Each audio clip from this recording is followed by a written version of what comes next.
Patricia Mirales, bonjour. Bonjour. Et bienvenue en ce jour particulier où Missak Manouchian va entrer au Panthéon. Quel sens cela a-t-il pour vous ?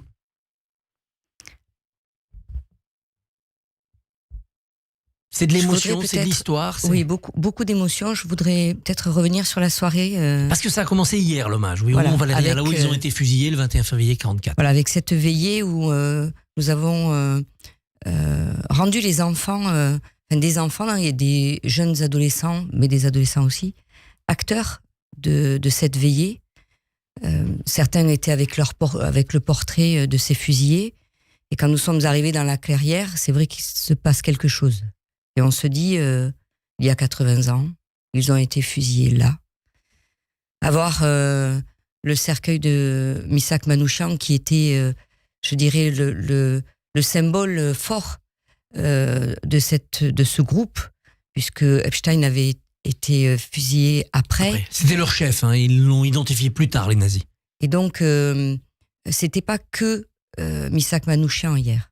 C'était les 23 fusillés qui étaient là. Et je crois que ce symbole, si on veut faire comprendre à cette jeunesse qu'il se passe des choses, il y a des heures sombres actuellement et dans le monde. Et je crois que faire comprendre à la jeunesse que ça existe, c'est aussi leur faire vivre des moments tels que la veillée et puis la panthéonisation. Elle a perdu le sens du tragique, cette génération. Elle considère que maintenant on est dans la paix éternelle et que la barbarie ne reviendra jamais. Non, je pense qu'il y a une part de la génération qui apprend que par les réseaux sociaux. Et vous savez très bien que sur les réseaux sociaux, vous trouvez de tout. Des choses qui sont bien et puis du des bon choses et qui du sont mensonge. Vraiment pas bien.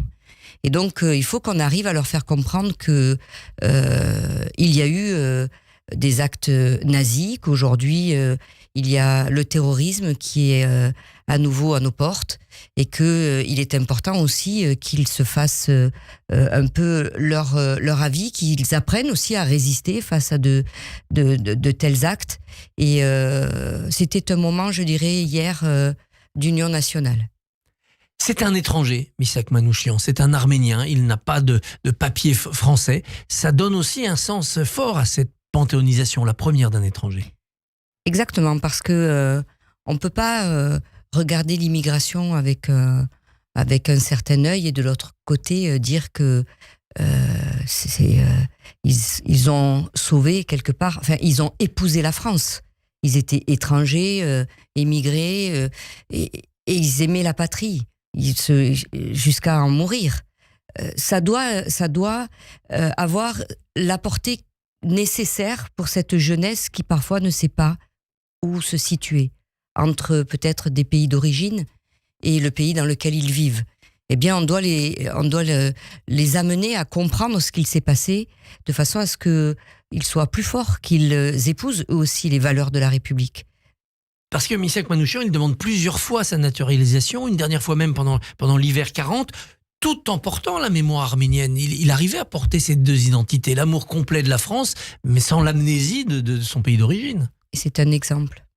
On peut donner cet exemple-là aux jeunes aujourd'hui qui, en effet, sont parfois tiraillés entre leur patrie et la patrie de leurs parents et la France. Bien sûr, on peut continuer à garder ses racines, à aimer ses racines, celles de vos ancêtres, et pour autant être dans un autre pays sans en épouser la nationalité, mais en épousant les valeurs.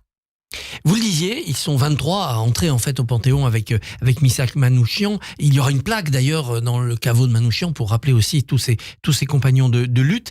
Ils ont été reconnus morts pour la France assez tardivement. Le dernier d'ailleurs en 2023. C'est dire. C'est quoi ? C'est de l'ingratitude de la part de l'armée de la France ? C'est de l'indifférence ? C'est l'administration ?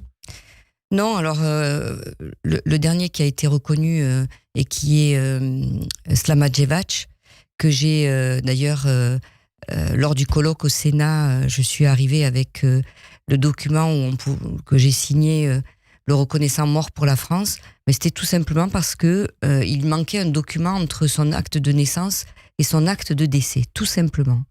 Et donc il a fallu aller creuser un petit peu, ça fait partie aussi de mon ministère, et nous avons réussi à le faire, et j'étais très fière de pouvoir enfin déclaré qu'il était mort pour la France. C'est quand même incroyable qu'on bute sur un problème de papier comme ça, manquant pendant des années, alors que les circonstances de sa mort prouvent qu'il n'y a pas de doute, il était mort pour la France. Est-ce qu'on n'est pas un peu dans l'excès d'administration ? Je ne sais pas si c'est... je jugerai pas l'administration, mais ce que je sais, c'est que le président de la République m'avait donné cette mission de pouvoir faire la lumière sur ces immigrés, ces étrangers, comme nous l'avons fait le 18 juin, en inscrivant à nouveau des noms sur le Mont Valérien, puisqu'ils n'avaient pas été inscrits parce qu'ils étaient étrangers, communistes et surtout juifs. Ça aussi, ça pesait, ça freinait, il y avait une gêne ? Je ne sais pas si c'était une gêne, mais en tous les cas, moi j'avais un devoir, c'était de le faire. Et on n'a pas terminé, on continue, parce qu'à chaque fois qu'on retrouvera, ça demande un gros travail au niveau des archives, mais nous avons un bon service des archives de la Défense, et donc il faut continuer jusqu'au dernier. Les témoins vivants disparaissent, donc ça devient de plus en plus difficile peut-être de mener ces enquêtes. Alors on a aussi des preuves, regardez, on a cette photo justement de l'abbé à la Clairière. Prise au moment même de l'exécution. Voilà, ce qui nous a permis hier d'avoir, je dirais, une scénographie la plus proche pour vraiment faire comprendre les choses au public. Moi, je peux vous dire que j'étais dans la Clairière, c'était vraiment... voilà. C'est bouleversant. Oui. Il reste des papiers, des photos, sans doute, dans les familles, dans les communes. On devrait peut-être mener un grand travail d'historiographie pour éviter que ça soit perdu. Alors on le demande très souvent, d'ailleurs Denis Péchinski je dis c'est un grand historien, il recherche souvent, par exemple pour les 80 ans de la Libération, nous demandons aux familles de chercher dans leurs valises des fois ce que les grands-parents ont laissé pour pouvoir aussi abonder les archives à chaque fois. Parce dans une photo, il y a plein de choses. On arrive à trouver le moment selon la période, selon comment les gens sont habillés, la saison. Voilà, et c'est important. Donc nous sommes toujours très, très attentifs à ce que les collectes puissent se faire et qu'on puisse conserver, évidemment, ces biens précieux. Vous le disiez, Missak Manouchian, c'est aussi un communiste qui entre au Panthéon. C'est quoi ? C'est une espèce de volonté d'union nationale, toutes les franges politiques qui seront. Peut-être de dire que quand on est dans la situation où ils étaient, face au nazisme, est-ce que l'important c'est de savoir s'ils étaient communistes ou autres ? On a eu de tout, des royalistes, des gens de droite, des socialistes, tout. L'important, c'était de dire que ils avaient épousé la France. Ils étaient communistes. Pourquoi aujourd'hui nous ne devrions pas le faire ou ne pas le dire ? Parce qu'il y avait eu le pacte germano-soviétique et qu'il y a donc cette ambiguïté sur le moment où les communistes sont vraiment devenus résistants. On traîne ça aussi, non ?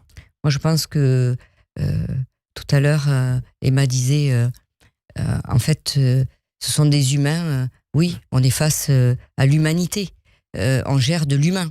Et donc, il faut aussi rester avec un certain sang-froid et regarder la vérité en face, regarder l'histoire en face avec un grand H, sûrement, puisque je dirais que par la veillée d'hier et la panthéonisation de Missak et de ses compagnons tout à l'heure, c'est redonner à la France l'histoire avec un grand H, parce qu'elle s'écrit aussi avec les immigrés, les étrangers et les juifs qui ont été assassinés. Le président de la République a soulevé la polémique en début de semaine en disant dans l'Humanité, l'extrême droite ne devrait pas venir à cette cérémonie compte tenu de l'engagement communiste de Manouchian. Quel sens vous donnez à cette phrase ? Alors moi, déjà, je dirais que j'ai écouté les familles. Les familles ne souhaitent pas que Marine Le Pen et Jordan Bardella soient présents à la panthéonisation. Je crois que d'abord, avoir le respect des familles, c'est de les écouter. Comme ils l'ont fait pour la famille Badinter, qui leur avait demandé de ne pas venir aussi. Et puis peut-être se poser une question.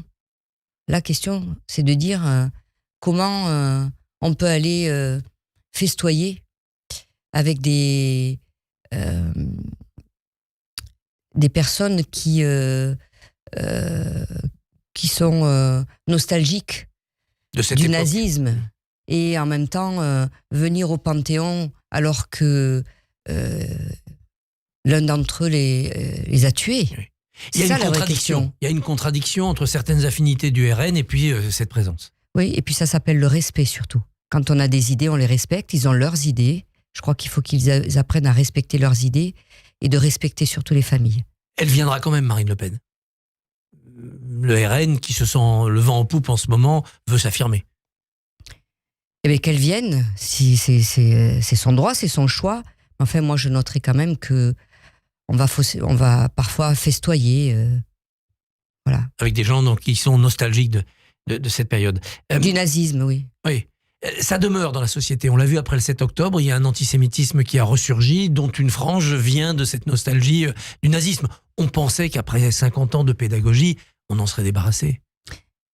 Mais parce que je pense qu'ils écrivent l'histoire avec un petit H. Parce que quand c'est un petit H, ça veut dire que on ne considère pas les étrangers. On ne considère pas ceux qui se sont battus et qui nous ont offert cette liberté. Je crois qu'il faut continuer inlassablement à raconter l'histoire. Mais l'histoire, aussi difficile soit-elle, il faut la raconter, il faut expliquer aux jeunes. Ces jeunes, parfois, quand je vais dans les écoles, quand je vais dans les collèges ou dans les lycées, qu'on parle, je leur dis, allez-y, posez des questions. Enfin, c'est pas grave de poser une question, même qui peut être dérangeante. Au moins, on est là pour en parler. Eh bien, je pense qu'on leur doit cet enseignement, par tous les moyens. Que ce soit par la BD, des films ou des youtubeurs, il faut enseigner à ces jeunes ce qu'a été l'histoire et pas réinventer l'histoire. À l'Assemblée, vous aviez travaillé sur une loi mémorielle, notamment par rapport au harkis. Est-ce qu'un harki au Panthéon, ça ne serait pas rendre hommage aussi à ceux qui ont versé leur sang pour la France ? Alors je réserve cette réponse au président de la République, puisque c'est pas moi qui décide des panthéonisations. Je crois que nous avons...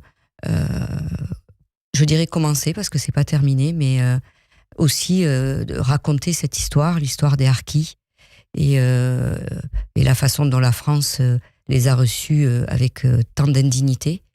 Voilà, le travail est en cours, il y a un travail mémoriel qui continue et nous collectons aussi beaucoup d'archives.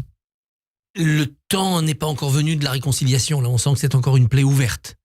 La réconciliation entre le sud de la Méditerranée, nous, entre les Algériens qui sont en France et ceux qui sont descendants de harkis, il y a encore un travail pour que ces gens-là se comprennent, s'écoutent et se réconcilient. Je ne crois pas que ce soit un travail. Je crois que j'insiste vraiment sur la connaissance des choses. Expliquer, connaître. Expliquer, connaître. Moi, j'ai fait un colloque sur la guerre d'Algérie devant des étudiants et je leur ai expliqué. On parle. C'est une histoire héritée aujourd'hui, c'est aussi la mienne. Pour autant, je dois transmettre à mes futurs petits-enfants cette histoire, mais peut-être avec moins de lourdeur. Missak Manouchian sera au Panthéon ce soir. Patricia Miralles, merci, bonne journée. Merci à vous. Merci beaucoup Christophe Barbier et avec lui aujourd'hui ils seront 23 à entrer au Panthéon précisément à 18h30. Demain votre invité Christophe à 7h45 sera Jérôme Pellistrandi, rédacteur en chef de la revue Défense Nationale. À demain. Radio J.